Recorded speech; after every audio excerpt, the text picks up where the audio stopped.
예, 누가복음 21장 29절부터 38절까지의 말씀을 나눠보겠습니다. 나의 봄을 징조로 깨달아라.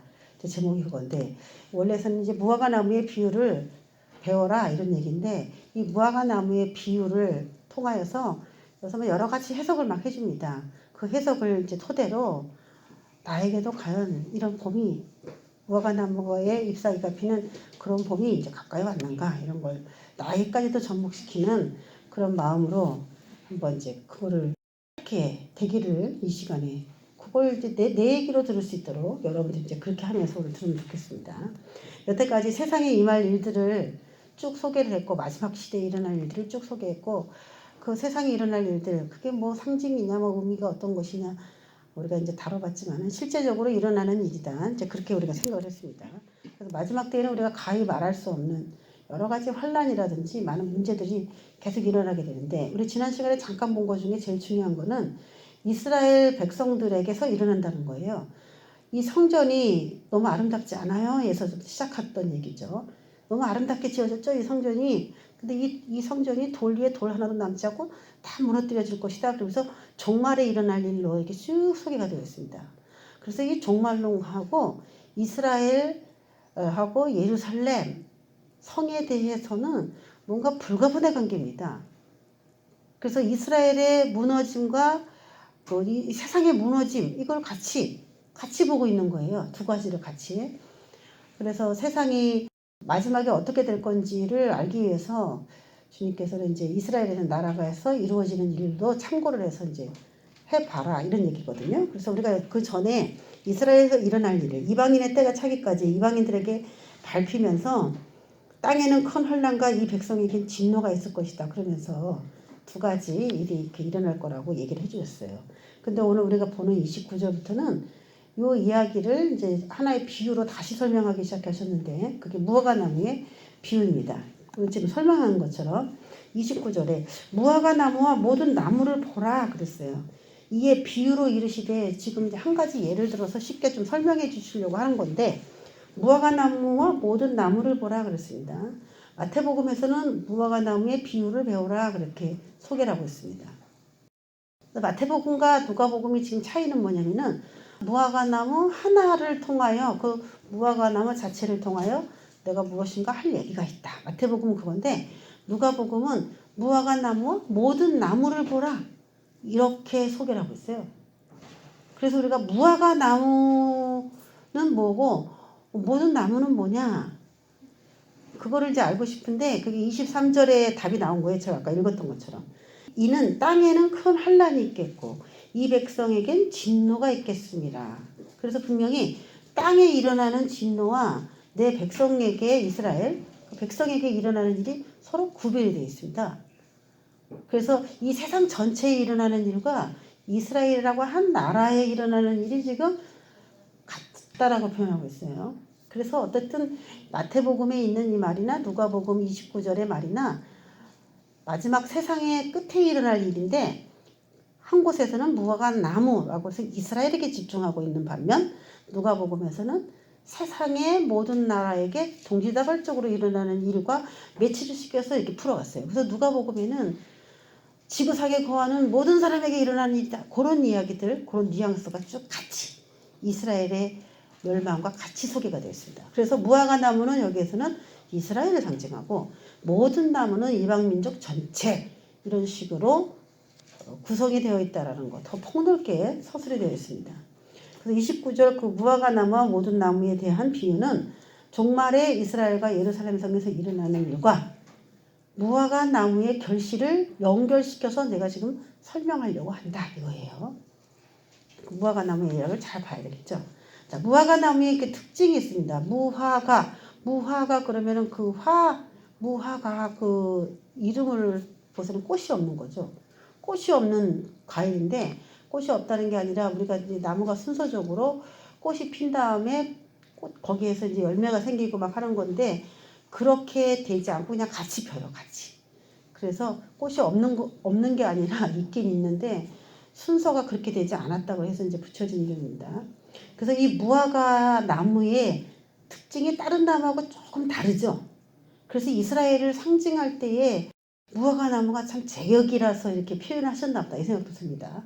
같이 그냥 확 폈다가 그냥 없어지는 건데, 자, 가을에 잎이 떨어졌다가 겨울철에 일찍 잎이 나옵니다.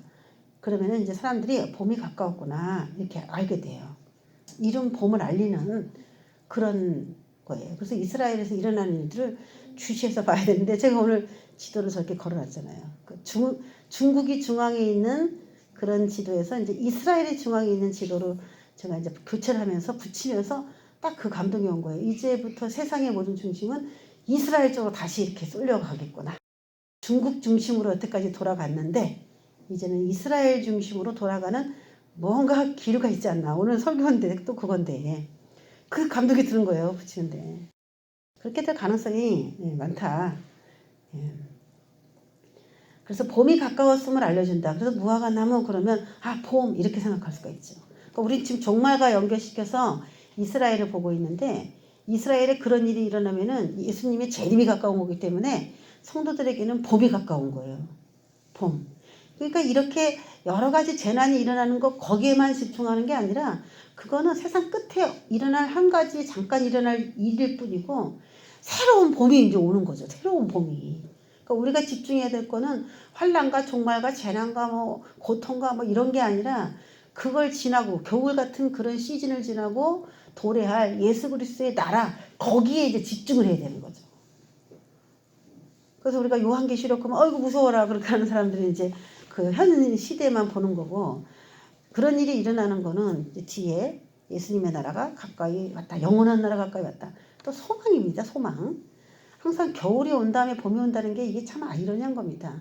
봄은 우리에게 굉장히 고통을 주는데 그게 꼭 봄 전에 있다는 거. 그래서 봄이 가까웠음을 알려줍니다. 또 봄이 되면은 한 가지 특징이 가지마다, 지금도 이제 4월이면은 나무의 수액들이 채취가 돼요. 그래서 나무의 수액들을 받아가지고 우리가 그 건강을 위해서 막 먹잖아요. 고로쇠라든지 뭐 자일렉톨 뭐 그런 나무들 수액 같은 거를 막 먹는데 그게 4월 정도에 다 채취가 됩니다. 그래서 이것도 마찬가지로 봄이 되면 가지마다 수액으로 잎이 더 무성해진다. 이 가지에 찬 수액이 잎사귀까지 빵빵하게 그렇게 통통하게 만들어져요. 그래서 잎이 더 털실하게 보이는 그런 것이죠.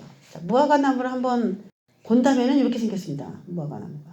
여러분 무화과 잡숴보셨죠? 요즘에는 무화과가 좀 스티로폼에 잘 담아서 이렇게 이동이 잘 될 수 있도록 나와서 우리가 좀 먹어볼 수 있는데, 몇 년 전까지만 해도 이게 금방 부르기 때문에 우리 식탁에까지 올라오기가 굉장히 어려웠어요.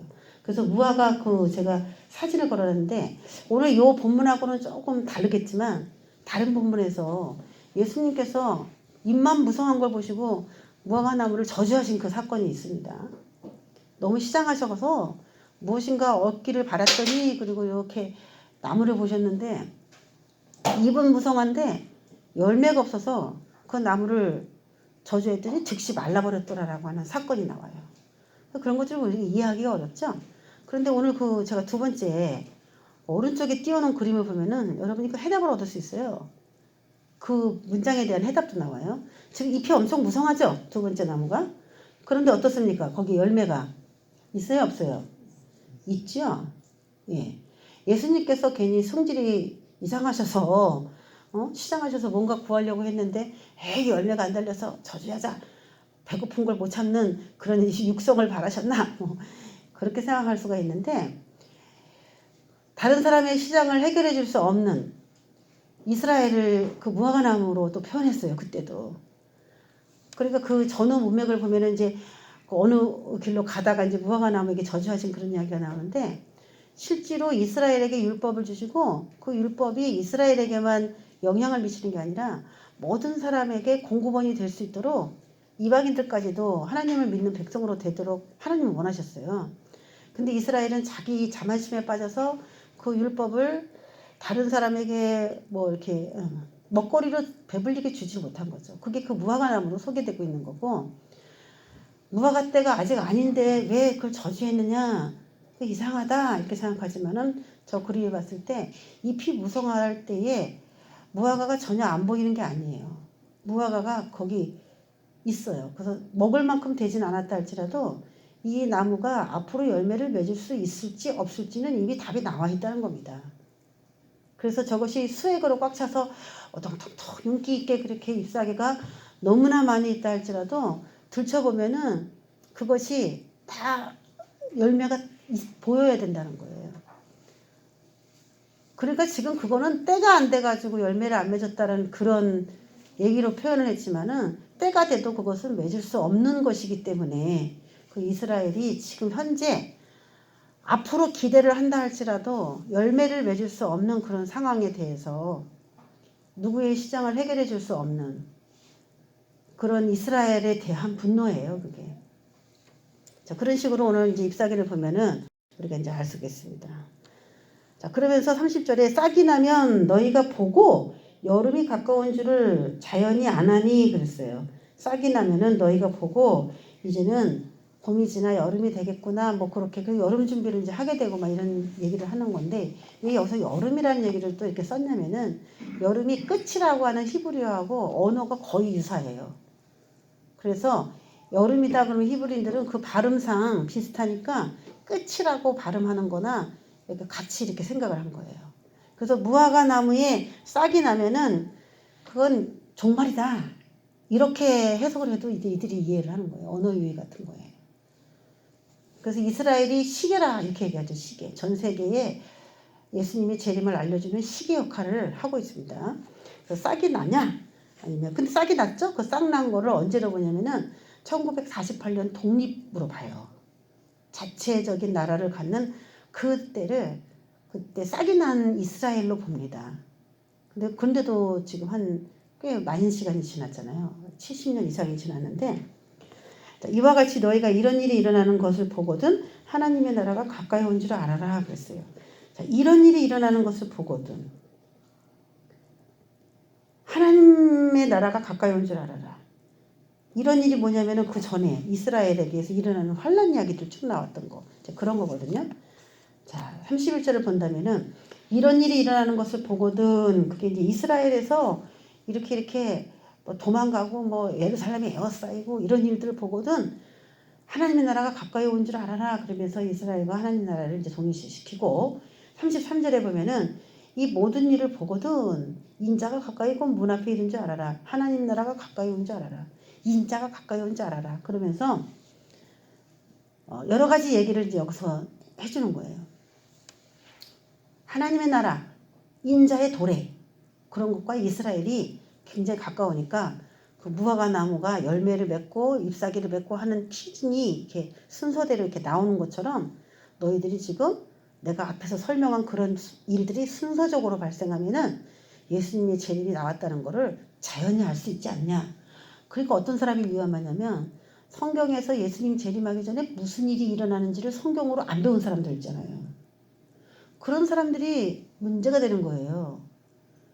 싹이 나고 그 다음에 뭐 열매가 내고 뭐 여러 가지 그런 나무가 하나를 통하여 나무의 일대기를 통하여 농부가 뭘 준비하고 나무에 맞게 이렇게 뭔가 이렇게 준비를 해야 되는 것처럼 하나님은 이스라엘에 일어나고 있는 그런 일 위에 뭐 유대인들이 성전이 무너지고 그런 발생하는 그런 일들 통하여 우리가 어떻게 해야 될 것인가 그걸 알기를 원하는데 성경을 그걸 통해서 보지 못한 사람은 이스라엘에 무슨 일이 일어나도 모르는 거예요. 인자가 가까이 왔냐? 하나님의 나라가 가까이 왔냐? 이런 걸 전혀 생각 못하고 산다는 것입니다. 그러니까 이건 무슨 말이냐면은 자연현상 물질계 그 나무를 통하여 자연현상을 통하여 영적인 세계하고 지금 무화과 나무가 순서대로 이렇게 해서 열매를 맺는 그런 시즌이 각각 있는 것처럼 내가 지금 너에게 이 일 다음에 이게 일어나고 이 일 다음에 이런 일이 일어나는 거야 라고 말해주는 이런 영적인 세계의 원리가 똑같다는 겁니다. 똑같다. 불규칙하게 내가 언제든지 하고 싶을 때 아무거나 막 하는 그런 하나님이 아니라는 거예요. 그래서 우리가 그 사이클 봄, 여름, 가을, 겨울이 이렇게 1년에 돌아가듯이 우리가 아침, 점심, 저녁 이렇게 돌아가듯이 나무가 겨울을 지나서 열매를 못 맺다가 봄에 잎사귀가 나면서 열매를 맺는 그런 사이클로 이렇게 자연현상에서 돌아가는 것처럼 이스라엘에 일어나는 일을 보면은 그게 지금 봄인지 여름인지 끝이 다 된 건지 봄인지 그 나라를 통해서는 알 수가 있다는 거예요. 근데 그게 하나님의 나라와 연관이 됐기 때문에 이 세상에 일어나는 모든 원리와 영적인 세계에서 하나님의 나라의 도래, 인자의 도래 뭐 이런 거랑 다 비슷하다는 거예요. 뭐 다음에 뭐가 온다는 것만 알면은 너무 쉽다는 거예요. 그러니까 이 세상의 이치도 깨닫지 못하는 사람은 영적인 세계에서 이치도 깨닫지 못하겠죠. 근데 우리가 이 세상의 것이 순서대로 질서대로 돌아간다는 걸 안다면 영적인 세계에도 이거 다음에 이거 다음에 이거 이 정도는 영적인 세계에 있는 것도 알아둬야 된다는 말입니다. 그건 성경을 통해서만 알 수가 있는 것이죠. 또 하나 영적인 세계를 이해시키고자 자연계가 꼭 필요하다는 겁니다. 영적인 세계는 안 보여서 우리가 깨달을 수가 없어요. 그런데 자연계에서 아침, 점심, 저녁, 봄, 여름, 가을, 겨울 나무가 자라서 열매 맺는 데까지 뭐 그런 원리들이 있듯이 영적인 세계에도 그런 게 있기 때문에 영적인 세계를 첫 번에 이해하려면 어려우니까 하나님이 우리가 사는 이 세상에다가 그런 사이클을 만들어 놓고 영적인 세계를 이해하도록 돕고 있다는 거예요. 그러니까 내 삶에 일어나는 모든 현상들을 이해하지 못하면 영적인 세계에서 지금 나를 중심으로 무슨 일이 일어나고 있는지 우리는 몰라요. 아무것도 모른다는 거예요. 나의 계절이 지금 봄인지 나의 계절이 겨울인지 내게 앞에 환란이 올 건지 내 앞에 축복이 올 건지 모른다는 겁니다. 그래서 영적인 세계를 이해시키고자 우리는 우리 삶 속에서 일어나는 모든 일들에 왜 이런 일들이 내 삶에 이렇게 일어나고 있는 것인가에 먼저 예민할 필요가 있다는 거예요. 하물며 저 무화과 나무에 그거 하나 보고도 이제 영적으로 이런 시즌이 오겠구나. 이 나무를 보니까 이렇게 되겠구나를 깨닫듯이 자연계를 이해하는 이치에 그 눈이 떠지지 않았는데 어떻게 영적인 세계에 대한 이치가 눈에 띄어지겠느냐 이 말이죠. 그래서 물질계에서 일어나는 일들을 유심히 모르면은 또 묻고 해서 뭔가 알아내려고 하는 탐구심 그런 것들이 이제 그리스도인들에게 필요하다는 거예요. 우연이지 그렇게 생각하지 말라고. 또 뜯었다 붙이는 게 아니에요. 그렇게 말하는 사람은 참 무식한 사람입니다. 뜯었다 붙일 수가 없어요. 어떻게 일이 반복적으로 그런 동일한 일들이 계속 일어날 수가 없거든요. 하나님의 사인이기 때문에 그런 거가 무슨 뜻일까? 그런 걸 자꾸 이제 물어보고 근데 왜 우리가 못 물어보냐면은 그게 과연 영적인 일과 연관이 됐는지 그거를 믿지 않으니까 일단 안 물어보는 게 첫 번째 사람이고 두 번째는 물어보기에 너무 바빠 우리가 또 의문은 가졌었는데 집요하게 그걸 알려고 하는 마음이 약해. 왜? 너무 바빠. 헐레벌떡 하루를 지나가다 보면 끝났어. 그러다 보면은 그냥 모르는 채로 그냥 휙 넘어가 버리는 거죠. 무관심이죠. 어떻게 무관심. 그런 것들이 영적으로 우리가 생각하지 자라나지 못하게 방해를 하는 거예요. 하나님이 계속 우리 삶에 반복적으로 뭔가 사인을 해주셔도 또 이스라엘에 일어나는 일을 보고 메시아 왕국의 도래를 같이 접목해서 깨달아라 이거죠. 자, 마지막 시대에 우리가 결론을 본다면은 거기 나오죠. 33절을 보면은 천지는 없어지겠으나 내 말은 없어지지 아니하리라 나옵니다. 이거 보니까 많이 들었던 말인데 결론은 뭐냐면은 천지는 없어진다예요. 저는 이게 오늘 좀 중요하다 생각을 해요. 지금 우리가 요한계시록을 천지가 없어지고 문제가 생기는 일로 막 보고 있지 않습니까? 꼭 저렇게 풀어야 되나 뭐 여러 가지 이론들이 있을 수 있는데 오늘 뭐라고 나왔어요? 마지막 시대 종말을 얘기하면서 천지는 없어지겠으나 내 말은 없어지지 아니하리라 그러니까 천지는 없어진다는 거죠. 천지가 없어지는 이야기를 다뤄줘야 되는 거예요. 그게 이제 종말의 결론입니다. 왜 이런 전쟁이 일어나냐? 왜 이런 기근이 일어나냐? 왜 이런 전염병이 도냐? 도대체 지구상에 이런 일들이 왜 일어나냐? 그렇게 푸는 게 맞냐? 뭐 여러 가지 이론들이 있겠지만은 천지는 없어진다라고 선언이 되어 있기 때문에 그렇게 그런 일들이 있어야 천지가 없어지죠.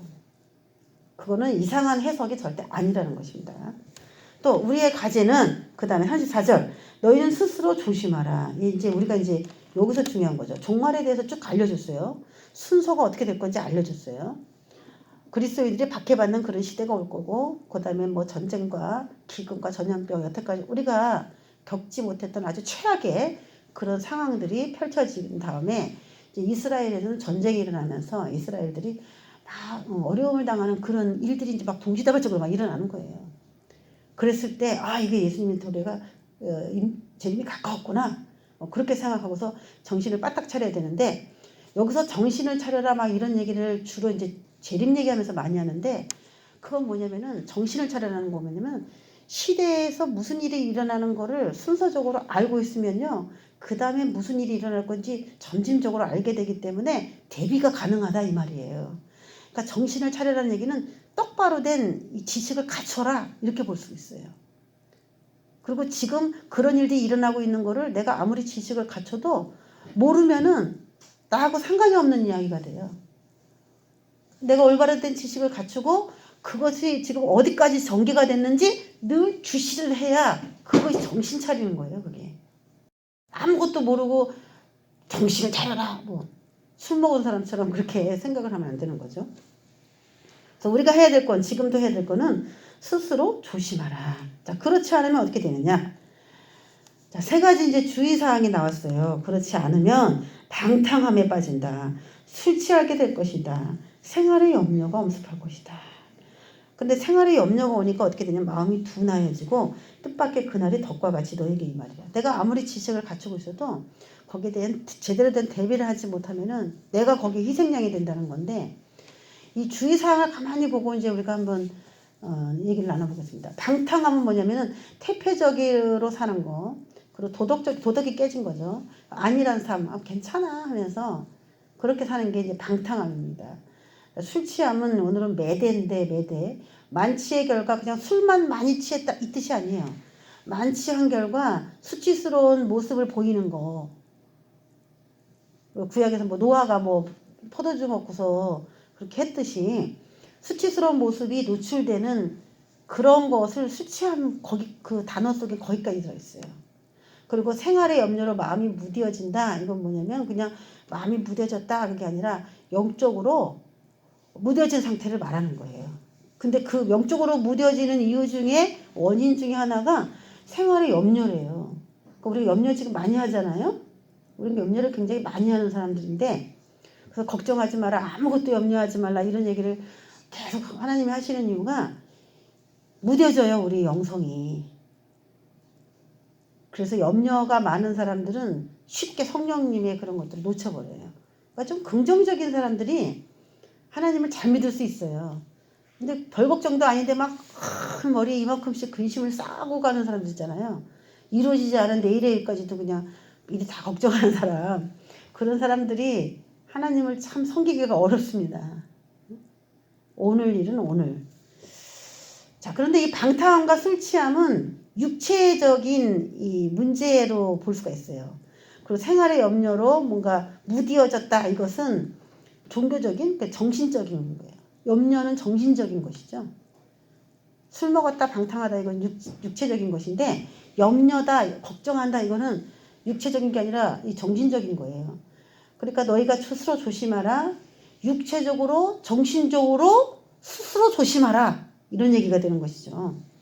안 그러면 덕과 같이 너희가 걸려. 이런 얘기예요. 종말의 심판에 너희가 걸려. 그 전쟁과 전염병 이런 거에 너희가 걸려. 문제에 걸려. 이제 이런 얘기인데 36절에 보면은 이날은 온 지구상에 거하는 모든 사람에게 이 말이라. 누가복음에만 이 구절이 나와요. 온 지구상에 거하는 모든 사람에게. 마태복음에도 이 얘기가 없고 마가복음에도 없는데 누가복음에만 소개해줘요. 그래서 4번에 대상, 온 지구상에 거하는 모든 사람 이렇게 이제 볼 수가 있는 거죠. 그래서 이스라엘을 얘기하면서도 누가는 온 지구상에 거하는 모든 사람도 같이 연결을 시켜서 이렇게 해요. 근데 주체는 누구다? 마지막 시대의 환란의 주체는 누구예요? 이스라엘이에요. 왜 그러냐면 이방인의 때가 차기까지라고 그랬기 때문에 이방인의 때에 구원과 회심이 많이 일어났어요. 그래서 이방인의 때는 이제 마감되는 거고 이제 이스라엘 구원하려고 이제 하는 일들이 이제 일어나는 거예요. 마지막 종말에. 그래서 마태나 이제 마가는 그 이스라엘에 포커스를 맞춰서 기록을 한 거고 누가는 이스라엘에 그런 일이 일어난다고 해서 이방인들에게는 안 일어나느냐? 그건 아니라는 거죠. 이방인은 한 차례 이제 복음이 휩쓰고 지나갔고 사람들이 어느 정도 이제 틀이 잡혔기 때문에 주가 이스라엘이 되니까 이제 그렇게 기록을 한 겁니다. 그렇게 대상이 나오고 36절에 보면은 너희는 장차 올 이 모든 일을 능히 피하고 인자 앞에 서도록 항상 기도하며 깨어있으라 당부합니다. 조심해야 될 주의사항도 얘기해 주셨고 또 모든 일을 능히 피하고 있다 이렇게 그 피하고도 영어로도 escape로 썼어요. 그래서 도망가다 진짜 피해서 달아나는 그 영어 단어를 썼더라고요. 그래서 달아날 수 있는 방법이 있느냐 있다고 봐요. 저는 있다라고 봐요. 영원히 도망가는 하늘로 영원히 도망가는 사람이 있는가 하면에 이 지구상에 있다 할지라도 하나님의 초자연적인 그런 도우심은 있을 수 있다고 봅니다. 가능하다고 보여요. 그러면 장차 올 이 모든 일을 피하고 항상 기도하며 깨어있어라. 대책은 뭐냐? 항상 기도하고 깨어있어라 이거죠. 결과 이 모든 일을 능히 피하게 된다는 거예요. 기도하고 깨어있는 사람은 무슨 뜻을 아세요? 어떻게 일어날 것인지 지식적으로 그걸 갖추고 그리고 시대를 그것을 접목을 해보고 그리고 내가 어떻게 해야 될지 그때그때 그렇게 되면은 그 사람이 이제 깨어있는 사람이에요. 근데 그렇게 알게 되려면은 기도하면서 주님과 뭔가 소통이 잘 돼야 그런 일들이 잘 일어난다는 건데 이 모든 일을 능히 피하고 이 각종 재난을 말하는 거죠. 인자 앞에 서게 된다. 이제 결과입니다, 이게. 자, 그럼 요 1, 2, 3번 가지고 요약을 할게요. 제가 맨 밑에 요약한 거 있죠. 1, 2, 3번을 가만히 묵상해 보면은 굉장히 중요한 원리가 들어있어요. 지금 너 점검해. 네 자신을 스스로 점검해. 육체적으로 정신적으로 네가 지금 안전한지 점검해. 그렇게 얘기했단 말이에요. 방탕한지 술 취했는지 생활의 염려로 지금 종교적으로 영적으로 무뎌지고 있는지 점검해. 그렇게 얘기를 하고 있는데 지금 대책은 뭐냐면은 기도해라 이거였어요. 여러분 방탕함과 술 취함의 반대말은 뭐예요? 그걸 해결하려면 대책이 여러분 뭐예요? 어떻게 해야지 그 술 취함에서 해결을 받을 수가 있습니까? 여러분이 만약에 술을 고주망태기로 먹는 누군가가 있다면 여러분이 가서 기도하시오 그럴 거예요? 뭐라고 말해요? 그 사람한테 가서? 술 너무 많이 먹는 사람한테 가서 뭐라고 그래요?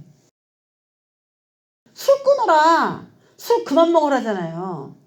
그게 대책이야. 해줄 수 있는 말이야. 너 계속 그렇게 술 먹으면 안 돼. 술을 끊어. 이렇게 얘기해 줘야 되죠. 그런데 여기서는 기도하고 있어라, 깨어 있어라 해요.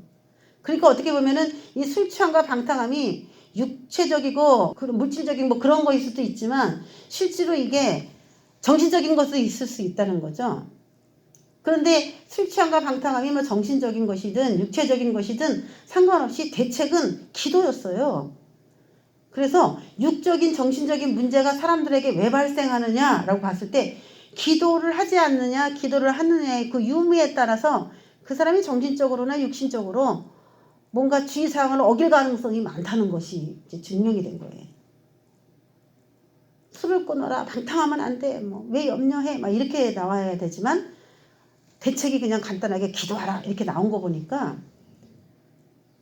기도하면서 내 모든 육적인 정신적인 문제들이 해결받을 수 있다는 얘기가 되는 것이고 또 2번과 3번을 이제 비교해서 우리가 한번 생각해 본다면 항상 기도하면은 무슨 일이 생기느냐 이 모든 일을 능히 피하고 인자 앞에 당당하게 서게 된다는 것이죠.